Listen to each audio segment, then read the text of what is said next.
Let's talk about this question. F R से लेकर के आर तक एक डिफरेंशिएबल फंक्शन है, ये दिया हुआ है। आर से लेकर के आर एक डिफरेंशिएबल फंक्शन है सच दैट, ये एक गिवन रिलेशन हमें दिया गया है। ध्यान से देखें दोस्तों, ये एक रिलेशन दिया गया है, मतलब मैं ये बोल सकता हूं ये एक फंक्शनल इक्वेशन दे रखी है।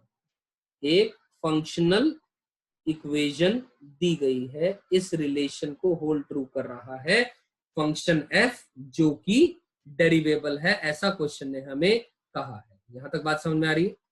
ठीक है, अगर ये बात समझ में आती है तो किसके लिए ट्रू है ये बात? For all x y belongs to real number, हर एक्स और वाई जो कि रियल नंबर को बिलोंग कर रहा है उसके लिए बात सही है। अब हमें चारों ऑप्शन में से कौन सा ऑप्शन सही है उसके बारे में कमेंट करना है। अब हम चारों ऑप्शन में देख पा रहे हैं कहीं ना कहीं f'1 और f'0 का इस्तेमाल किया गया है। तो दोस्तों ऐसे क्वेश्चन में सबसे पहला ख्याल ये आता है जो इस टॉपिक सब टॉपिक लिखा गया, यानी इसके अंदर में फंक्शनल इक्वेशन का सवाल हो और उसमें फंक्शन की डिफरेंशिएबिलिटी दी गई हो, यस के फंक्शन इज डेरिवेबल, तो मान के चले अधिकतर सवाल के अंदर में हम फर्स्ट प्रिंसिपल का इस्तेमाल करेंगे। फर्स्ट प्रिंसिपल फंक्शन की फर्स्ट प्रिंसिपल की डेफिनेशन का इस्तेमाल करेंगे ही करेंगे। तो let me take you to the solution directly. हमें ये रिलेशन दिया गया है, यानी ये फंक्शनल इक्वेशन दी गई है f of x plus 2y is equals to fx plus f of 2y plus 4xy, ये रिलेशन दिया गया है, यही हमने आगे लिख दिया।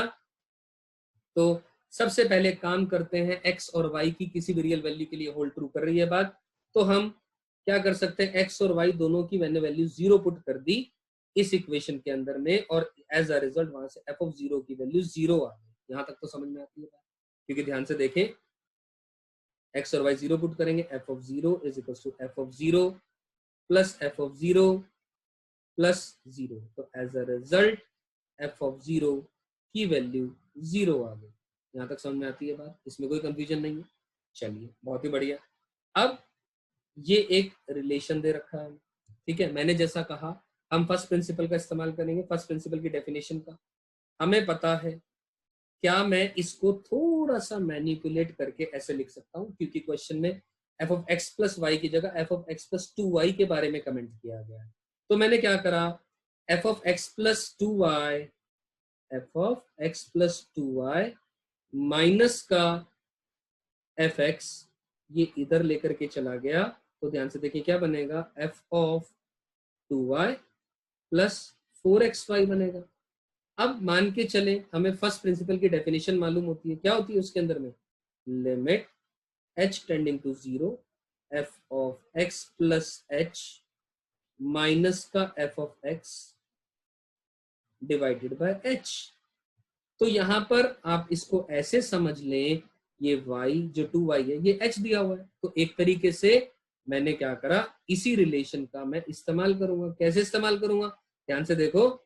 अब मैं इसके अंदर में अगर 2y दोनों तरफ डिवाइड कर दूं, divide both the sides by, divide both the sides by 2y, both the sides by 2y, जैसे हम 2y से डिवाइड करेंगे तो ये रिलेशन हमारे पास आ जाएगा, जिसका हम डायरेक्टली इस्तेमाल कर सकते हैं इस तरीके की फर्स्ट प्रिंसिपल की डेफिनेशन के अंदर में। समझ में आती है बात? तो f of 2y upon 2y create हो जाएगा, और इसमें से 4xy अपॉन 2y, तो 2y कट जाएगा तो 2x बच जाएगा, तो this thing is holding true. तो एज अ रिजल्ट लिमिट, ये किसकी डेफिनेशन आ गई है, f डैश x की। This is the definition of f dash x, क्योंकि फंक्शन डेरिवेबल है। तो मेरा मन, मैं या तो लेफ्ट हैंड डेरिवेटिव का इस्तेमाल करूं डेफिनेशन का, या राइट हैंड डेरिवेटिव की डेफिनेशन का इस्तेमाल करूं इन दी फर्स्ट प्रिंसिपल डेफिनेशन। ठीक है, तो हमें इस प्रिंसिपल x की जगह, h की जगह पर आप मान के चलो मैंने 2y सब्सटीट्यूट कर दिया, बस और कुछ भी चेंज नहीं किया। अब ध्यान से देखिए दोस्तों, f of x plus 2y minus का fx डिवाइडेड बाय 2y की जगह पर मैं ये वैल्यू लिख सकता हूं 2x plus f of 2y divided by 2y। तो और f of 2y जो लिखा मैंने, माइनस का मैं f of 0 लिख दूं, कोई फर्क तो नहीं पड़ा। इस माइनस का f of 0 का कोई फर्क नहीं पड़ेगा, क्योंकि ऑलरेडी मैं प्रूव कर चुका हूं ये f of 0 क्या है, 0 है। तो किसी चीज में से 0 घटा देंगे तो कोई फर्क तो नहीं पड़ेगा।